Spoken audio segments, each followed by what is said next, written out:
हम सब अच्छे काम करते हैं, फिर भी लोग हमारी बुराई करते हैं। कभी सोचा है जो आपकी बुराई करता है वो ही आपका भला कर सकता है? आज की कहानी सुनकर आप भी सोच में पड़ जाएंगे।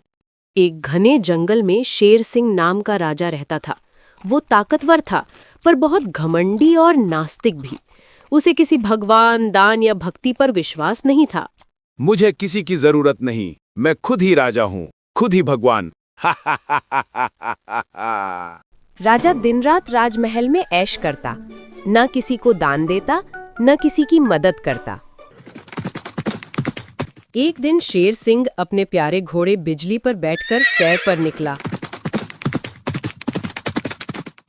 अचानक रास्ते में एक बंदर संत आ गया।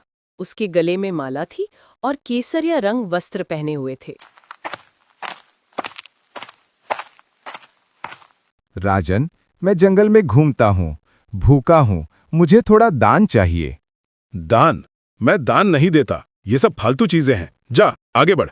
लेकिन राजन, मुझे तो कुछ ना कुछ लेना ही है, तुम्हारे ही हाथ से। इतना सुनते ही शेर सिंह गुस्से में आने लगा, पर तभी उसका घोड़ा बिजली अचानक वहीं सड़क के बीचों बीच पॉटी करने लगा। अरे ये क्या कर रहा है तो बिजली, ये कैसी हरकत है? राजन, ये पोटी अब तुम्हारे किसी काम की नहीं रही, तो मुझे ही दे दो, ताकि मैं तुम्हारे हाथ से कुछ प्राप्त कर सकूं। राजा झुंझलाया, लेकिन बोला, ले और मेरा पीछा छोड़। उसने एक पत्ते पर वो पोटी उठाकर बंदर संत के हाथ में दे दी। ठीक है राजन, तुम्हारा बढ़ता जाए। अगली सुबह शेर सिंह अपने महल की बालकनी में बैठा था। तभी भयानक बदबू फैलने लगी।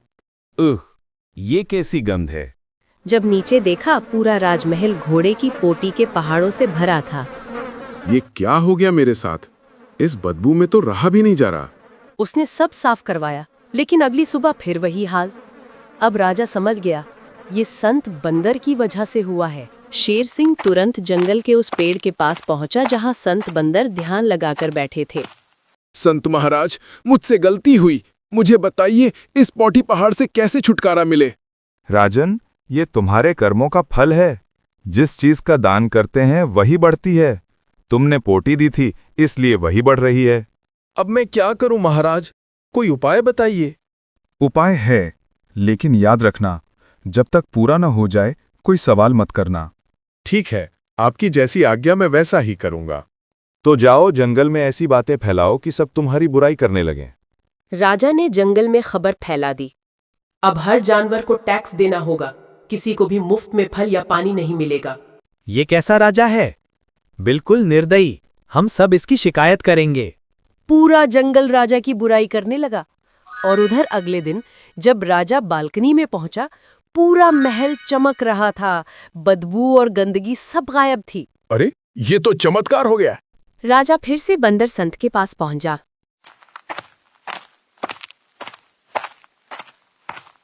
महाराज, सब ठीक हो गया, अब तो बताइए ये कैसे हुआ? राजन, जब सब तुम्हारी बुराई कर रहे थे, तो वो तुम्हारे बुरे कर्मों को अपने ऊपर ले रहे थे। तुम्हारा पाप धीरे धीरे मिट गया। ओह, तो यही राज था। हाँ राजन, याद रखो, जो तुम्हारी बुराई करता है वो तुम्हारे पापों को काटता है। इसलिए ऐसे लोगों को क्रोध नहीं, धन्यवाद देना। शेर सिंह ने झुककर संत बंदर के पैर छुए। उस दिन से उसने दूसरों की मदद करना शुरू कर दिया और जंगल फिर से खुशियों से भर गया।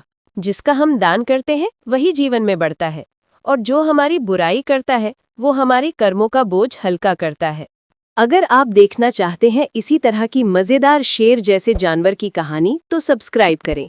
और अगर आपको ये स्टोरी पसंद आई हो तो वीडियो को लाइक करें और एक प्यारा सा कमेंट ज़रूर छोड़ें।